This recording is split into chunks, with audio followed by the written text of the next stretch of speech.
Assalamu alaikum guys, welcome again, and in our this new video we will discuss how to add graphical tools and goal seeks in Excel. As in our previous videos we discussed the projections we made through our given data. तो guys, जैसा कि previous जो हमारी video थी उसमें हम लोगों ने डिस्कस किया था कि फ्यूचर की प्रोजेक्शन किस तरह की जाती हैं on the basis of given data, यानी कि जो हमारा बेस ईयर होता है उसको देखते हुए हम लोग अपनी फ्यूचर की प्रोजेक्शंस किस तरह करते हैं, यानी हम लोग अपना फ्यूचर प्रिडिक्ट किस तरह करते हैं। एक बार मैं दोबारा से रिपीट करूँगा अपनी प्रीवियस क्लास को, क्योंकि काफ़ी टाइम के बाद दोबारा से previous video we learned about the future projection on the basis of our given year, and we consider that year as our base year. Now I would like to repeat all we covered in our previous video, so we will make a quick review over here. तो जो हमारा base year है उसकी basis पे हम लोग क्या करते हैं, फ्यूचर की प्रोजेक्शंस करते हैं। और सपोज करते हैं कि हमारी जो सेल्स वगैरह हैं और दूसरे हमारे जो कंपोनेंट्स हैं वो 2020 में ये थे। And as we know that जो फ्यूचर की जो प्रोजेक्शंस होती हैं वो इनपुट की बेसिस पे होती हैं कि हमारा कोई एक इनपुट कम होगा या ज़्यादा होगा तो उसका इम्पेक्ट क्या होगा हमारे फ्यूचर में आने वाले आउटपुट्स पे। ठीक है, तो सपोज करते हैं कि हमारा जो एक इनपुट सेल है, ठीक है, उसमें 15% इंक्रीज़ हुआ है। तो मे बी ये जो इंक्रीज़ हुआ है वो हमारे न्यू मशीनरीज ऐड करने से हुआ होगा या फिर न्यू लेबर हायर की है हम लोग, सपोज करते हैं कि उनकी वजह से हमारी जो सेल इंक्रीज़ हुई 15% हुई है। तो हम लोग इसको प्रिडिक्ट करते हैं कि इसका इम्पेक्ट जो है हमारे 2021 पे क्या होगा, हमारी सेल पे इसका इम्पेक्ट क्या होगा, देन हमारा जो अर्निंग पर शेयर है उस पे इसका इम्पेक्ट क्या होगा। ठीक है, तो अर्निंग पर शेयर मैं रिपीट करता हूँ, अर्निंग पर शेयर का मतलब होता है कि जो हमारे शेयर होल्डर्स के पास एक शेयर है, उस एक शेयर पे एक शेयर होल्डर ने कितनी अमाउंट अर्न की है उसको अर्निंग पर शेयर कहते हैं। ठीक है, तो अब हम लोग देखते हैं कि 2021 में हमारी जो सेल इंक्रीज हुई 15% का, उसका इम्पेक्ट क्या हुआ है 2021 पे। सो गाइस, सबसे पहले क्या करना है, हम लोगों ने जो हमारी गिवन वैल्यूज़ हैं उनमें हम लोगों ने जहाँ भी वो मल्टीप्लाई हुई हैं वहाँ हम लोगों ने डॉलर साइन ऐड कर देनी है। ठीक है, इससे क्या होता है कि जब हम लोग ड्रैग डाउन करते हैं तो उससे फिगर्स हमारी जो है वो आउट नहीं होती हैं, वही रहती हैं जो फिगर्स हम लोग कैलकुलेट करना चाहते हैं। तो यहाँ मैं डॉलर साइन ऐड कर दूँगा, ठीक है, इक्वल टू, और यहाँ भी मैं डॉलर साइन ऐड कर दूँगा, देन यहाँ भी डॉलर साइन ऐड होगी, ठीक है, और यहाँ भी डॉलर साइन ऐड होगी। 21 की सेल देखना चाह रहा हूँ मैं कि हमारी जो ओवरऑल इनपुट की सेल इंक्रीज हुई है उससे हमारे आउटपुट पे इम्पेक्ट क्या पड़ा है। एज वी नो दैट जो ओवरऑल हमारे डेटा पे इम्पेक्ट होता है वो हमारे इनपुट का होता है, यानी कि हमारे इनपुट में जो भी वेरिएशंस आती हैं चाहे वो इंक्रीज हो या डिक्रीज हो, तो उसका इम्पेक्ट हम लोग देखना चाहते हैं अपने आउटपुट्स पे जो हमारे फ्यूचर का आउटपुट होता है। ठीक है, तो फर्स्ट जो हमारा आउटपुट है वो सेल है, ठीक है, सेल की फिगर है। ठीक है, तो यहाँ मैं देखना चाह रहा हूँ कि इस पे इम्पेक्ट क्या पड़ा है। तो मैं क्या करूँगा, जो बेस ईयर की सेल है उसको मल्टीप्लाई करूँगा जो हमारे न्यू ईयर की प्रोजेक्शंस हैं, यानी कि जो मैं एक्सपेक्ट कर रहा हूँ कि जो इंक्रीज आएगा मेरी सेल में उससे। ठीक है, ब्रैकेट क्लोज। तो न्यू ईयर की जो सेल होगी 2021 की वो कितनी होगी, 1,15,000, जो कि मैंने एक प्रोजेक्शन लगाई है, यानी मैंने फोरकास्ट की है, मैंने कि फोरकास्टिंग की on the basis of given data. ठीक है, तो उसके बाद क्या करेंगे हम लोग, फर्दर मुझे ये तमाम वैल्यूज कैलकुलेट करने की ज़रूरत नहीं है। ठीक है, इसके लिए मैं क्या करूँगा, यहाँ से लेके यहाँ तक इसे ड्रैग डाउन करूँगा, देन इससे ड्रैग राइट साइड करूँगा, तो उससे क्या होगा, जो वैल्यूज़ हैं ये ऑटोमेटिकली कैलकुलेट हो जाएंगी। ठीक है, वैल्यूज़ ऑटो कैलकुलेट हो चुकी हैं ये। ठीक है, यहाँ से लेके यहाँ तक इसे ड्रैग डाउन किया और फर्दर इसे यहाँ तक लेके आया, तो इससे क्या हुआ, मेरी ओवरऑल वैल्यूज जो है ऑटोमेटिकली वो खुद कैलकुलेट हो चुकी हैं। So if I want to see the projections for other years, यानी कि मैं कुछ और ईयर्स की प्रोजेक्शन देखना चाह रहा हूँ, तो उसके लिए मैं क्या करूँगा, सिंपली मैं इसे यहाँ से लेके यहाँ तक ड्रैग डाउन करूँगा, उससे देन इसे राइट ड्रैग करूँगा, तो जितने ईयर्स की भी वैल्यूज़ मैं चाह रहा हूँ वो ऑटोमेटिकली कैलकुलेट हो जाएंगे। तो ये हमारी प्रोजेक्शंस होती हैं जो हम कैलकुलेट करते हैं हम लोग अपने इनपुट के बेसिस पे। अगर मैं अपनी सेल को, जो मेरी सेल की प्रोजेक्शंस थी कि वो इंक्रीज होगी 15% से, तो मेरा अर्निंग पर शेयर कितना इंक्रीज होगा 1.61 से, यानी कि सेल के इंक्रीज होने से जो हमारा अर्निंग पर शेयर है वो इंक्रीज हुआ है। अगर इस सेल को मैं ज़ीरो कर दूं, यानी कि no increase in upcoming years, अगर मैं ये प्रोडिक्ट करता हूँ कि हमारे अपकमिंग ईयर्स जो है उनमें कोई जो है वो सेल में इंक्रीज नहीं आने वाला, यहाँ मैं ज़ीरो कर दूँ, तो इसका ओवरऑल इम्पैक्ट भी हमारे अर्निंग पर शेयर पे आ गया है, यानी कि जो हम लोग पहले अर्न कर रहे थे 2020 में, वही हम लोग रिमेनिंग ईयर्स में भी अर्न कर रहे हैं।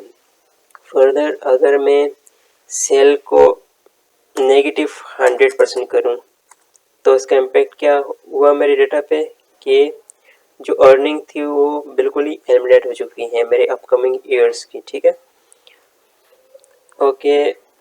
अगर मैं अपने इनपुट को डिलीट कर देता हूँ, तो उसका इम्पैक्ट देखते हैं हम लोग अपने आउटपुट पे। इनपुट को डिलीट करने से मेरा ओवरऑल जो डेटा है वो वेनिस्ड हो चुका है। ठीक है, ओवरऑल जो मेरा प्रोजेक्ट था वो वेनिस्ड हो चुका है, क्योंकि इनपुट की बेसिस पे ही तमाम आउटपुट कैलकुलेट होता है। ऑन द सेम वे अब मैं अपने तमाम आउटपुट्स को यहाँ ले आऊँगा। ठीक है,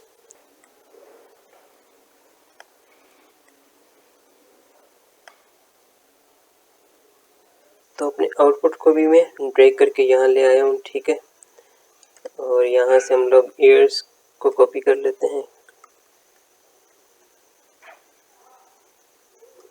और अब आउटपुट को भी इसी तरह ड्रैग टू राइट सेट करके अपनी प्रोजेक्शंस कैलकुलेट कर सकते हैं। ठीक है, तो ये ओवरऑल इम्पैक्ट है हमारे इनपुट का हमारे आउटपुट पे, और ये इस तरह हम लोग अपनी फ्यूचर की प्रोजेक्शंस जो हैं वो देखते हैं, बजटिंग करते हैं इस बेसिस पे। One of the most important skill of Excel is goal 6। अब हम लोग डिस्कस करेंगे गोल 6 कैसे ऐड किया जाता है फ्यूचर प्रोजेक्शंस के लिए।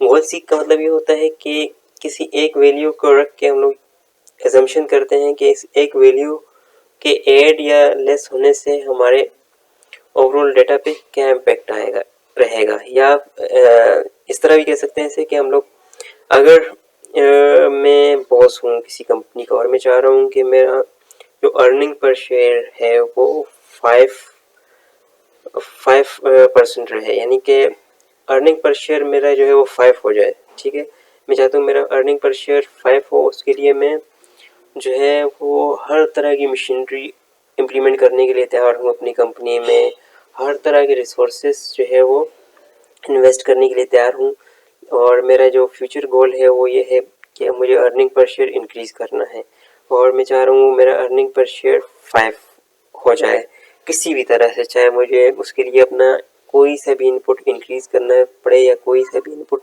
डिक्रीज़ करना पड़े।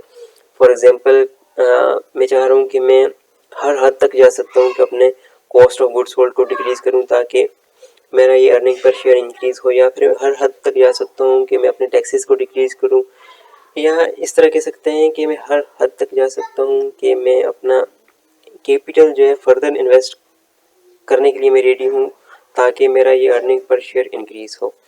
तो अब हम लोग देखते हैं कि हमें अपना जो अपनी जो सेल है हमारी, उससे हमें किस हद तक इंक्रीज़ करना होगा कि हमारा जो अर्निंग पर शेयर है वो 5 हो जाए। ठीक है, तो उसके लिए क्या करते हैं हम लोग, डेटा में जाएंगे, डेटा में जाने के बाद गोल सीक, ठीक है, डेटा में जाने के बाद व्हाट इफ एनालिसिस में आएंगे, ठीक है, यहाँ आने के बाद आपने जाना है गोल सीक में। देन यहाँ आप वो वैल्यू सेलेक्ट करेंगे जो आप चाह रहे हैं कि इंक्रीज हो, ठीक है, इंक्रीज हो।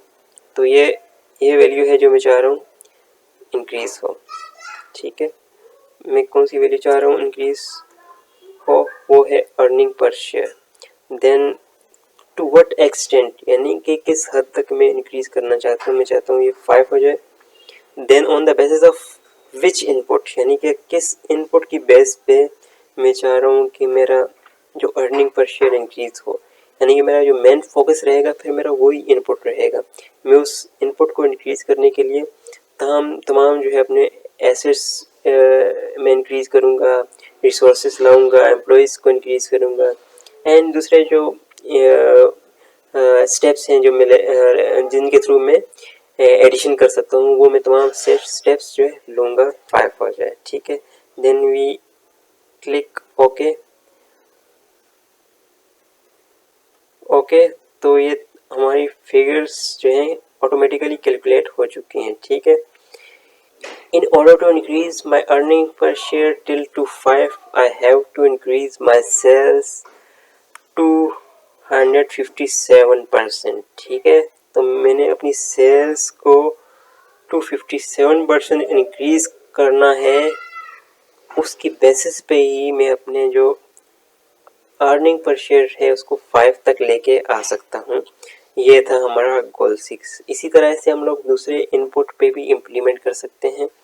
Further if I want to see how I increase my earning per share till two 7, तो उसके लिए मुझे सपोज करता हूँ कि मुझे किस हद तक अपने टैक्सेस को डिक्रीज करना पड़ेगा। तो उसके लिए मैं क्या करूँगा, देन अगेन मैं गोल 6 में जाऊँगा, ठीक है, which value I want to increase earning per share, मैं क्लिक करूँगा यहाँ अर्निंग पर शेयर पे। देन टू व्हाट एक्सटेंट, मैं किस हद तक इंक्रीज करना चाह रहा हूँ, मैं चाह रहा हूँ कि ये 7 हो जाए, ठीक है। On the basis of which value, यानी कि किस वैल्यू को डिक्रीज करने से ये आउटपुट में गेन करना चाह रहा हूँ। तो मैं चाहता हूँ मैं टैक्सेस को मिनिमाइज करूँ ताकि ये वैल्यू इंक्रीज हो। तो अगर मेरे टैक्सेस 2% हो जाए, अगर मेरे टैक्सेस 2% हो जाए, then I am able to gain this figure till two 7। So ये था goal 6, one of the most important skill considered in Excel. So guys, hopefully this was an interesting session for you and you got a lot from this session. And now we will add graphical tools in Excel, and which is also one of the most interesting topic considered in Excel. तो graphical tools हम लोग अब add करेंगे इस data में, ठीक है। Graphical tools किस तरह ऐड किए जाते हैं अब हम लोग वो डिस्कस करेंगे। So for graphical tools we need to have a developer tab in our Excel sheet. तो सपोज करते हैं कि हमारे ईयर्स हैं, ठीक है, हम लोग जो वर्क कर रहे हैं वो 5 ईयर्स पे कर रहे हैं, ठीक है। ईयर्स कितने हैं हमारे, 5 ईयर्स हैं, ठीक है। इसके लिए हम लोग एक डेवलपर टूल में जाके एक ग्राफिकल टूल ऐड करेंगे, ठीक है। तो डेवलपर टैब में आने के बाद आप लोगों ने जाना है इंसर्ट में और यहाँ आके इस स्पिन बटन को यहाँ ऐड कर देना है, ठीक है। स्पिन बटन मैंने यहाँ ऐड कर दिया है, ठीक है। Then I will click left on this button and then will go to format control, और यहाँ आने के बाद मैं इसकी मिनिमम वैल्यू सेलेक्ट करूँगा फॉर मिनिमम, यानी कि मिनिमम ईयर जो हमारा कौन सा है वो 1 है, ठीक है। और मैक्सिमम ईयर कौन सा है वो है 5 ईयर्स पे हम लोग वर्कआउट कर रहे हैं इस प्रोजेक्ट में, ठीक है। Then cell link, cell link का मतलब है कि किस वैल्यू को आप इसमें ऐड करना चाह रहे हैं, यानी कि किस वैल्यू को आप कंसीडर कर रहे हैं कि ये टैब के थ्रू वर्कआउट करे। तो मैं चाह रहा हूँ ईयर्स जो हैं उन्हें मैं कैलकुलेट करना चाह रहा हूँ, या उन्हें मैं ग्राफिकल टूल्स में ऐड करना चाह रहा हूँ। Then I will click okay.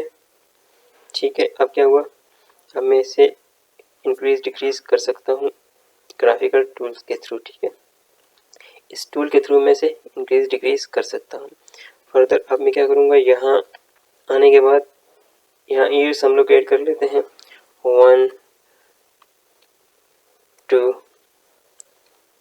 3 4 then 5 years में हम लोग वर्कआउट कर रहे हैं। ठीक है guys, now we will do one of the most critical formatting in Excel, that call as conditional formatting. Conditional formatting जो है बहुत ही इम्पोर्टेंट टूल है एक्सेल में, जो कि यूटिलाइज किया जाता है डेटा को एनालाइज करने के लिए। ठीक है, अब हम लोग इस डेटा पे इम्प्लीमेंट करेंगे कंडीशनल फॉर्मेटिंग। ठीक है, कंडीशनल फॉर्मेटिंग इम्प्लीमेंट करने के लिए आप सबसे पहले होम में जाएंगे, देन यहाँ कंडीशनल फॉर्मेटिंग पे क्लिक करेंगे और यहाँ न्यू रूल ऐड करेंगे हम लोग। ठीक है, और यहाँ आने के बाद आप लोगों ने यहाँ क्लिक कर देना है। ठीक है, कंडीशनल फॉर्मेटिंग में हम लोग ये इम्प्लीमेंट करने जा रहे हैं कि जिस ईयर के वैल्यूज़ हम लोग देखना चाह रहे हैं, उसके अलावा जो रिमेनिंग ईयर्स हैं वो ऑटोमेटिकली वैनिश्ड हो जाए, ख़त्म हो जाए, यानी कि वो शो ही ना हो। ये हम लोग इम्प्लीमेंट करना चाह रहे हैं, ये कंडीशन हम लोग अपने डाटा में इम्प्लीमेंट करना चाह रहे हैं। तो use a formula to determine which cell to format, इस पे आएंगे। ठीक है, यहाँ क्लिक करने के बाद आपने क्लिक करना है इक्वल टू पे, एंड देन एक ईयर सेलेक्ट कर लेंगे आप। ठीक है, फर्स्ट ईयर सेलेक्ट करेंगे और यहाँ से डॉलर साइन आपने हटा देनी है। देन मोर देन ईयर्स, तो उसके लिए आप फॉर्मेट यहाँ ऐड कर देंगे। ठीक है, एक फॉर्मेट ऐड कर देंगे जिसके थ्रू क्या होगा, जिस ईयर को हम लोग देख रहे होंगे उसके अलावा जो रिमेनिंग ईयर्स हैं वो बिल्कुल ब्लैंक हो जाएंगे। ठीक है, कुछ शो नहीं होगा वहाँ। तो फॉर्मेट में आने के बाद फ़ॉन्ट जो है इसका वो number font, border, non border, fill, non fill. ठीक है, फिल नॉन होना चाहिए। देन फ़ॉन्ट शो नहीं हो रहा, छोड़ देते हैं इसे। ठीक है, ये वाइट फ़ॉन्ट होगा। ठीक है, then we will click okay, और ये फॉर्मेटिंग यहाँ इम्प्लीमेंट हो गई है। ठीक है, अब इसे चेक कैसे करेंगे, जो ग्राफिकल टूल्स हम लोग ने यहाँ ऐड किया है उसके थ्रू हम लोग चेक कर सकते हैं। यू मे सी हेयर कि जब ईयर को मैं ख़त्म कर रहा हूँ तो उससे क्या हो रहा है, जो मेरा डेटा है वो शो नहीं हो रहा। जितने ईयर्स में कम करता जा रहा हूँ, उन ईयर्स का डेटा जो ऑटोमेटिकली वैनिश्ड हो रहा है, मतलब ख़त्म हो रहा है, शो नहीं हो रहा। इसे कहते हैं इसके थ्रू हम लोग इस तरह अपना डेटा हाइड कर सकते हैं। ठीक है, अब जस्ट 1 ईयर की प्रोजेक्शन पे मैं वर्क कर रहा हूँ, तो यहाँ जस्ट 1 ईयर का डेटा शो हो रहा है। देन मैं यहाँ ईयर्स 2 कर देता हूँ तो मेरा डेटा भी शो 2 ईयर्स का हो रहा है। इन द सेम मैनर जब मैं ईयर्स बढ़ाता जाऊँगा तो मेरा डेटा इसी तरह फर्दर शो होता जाएगा। तो ये एक बेहतरीन टूल है फॉर्मेटिंग के थ्रू डेटा हाइड करने का, या फिर उन डेटा पे एनालिसिस परफॉर्म करने का है जिसके थ्रू हम लोग जिनका हम लोग एनालिसिस करना चाह रहे हैं।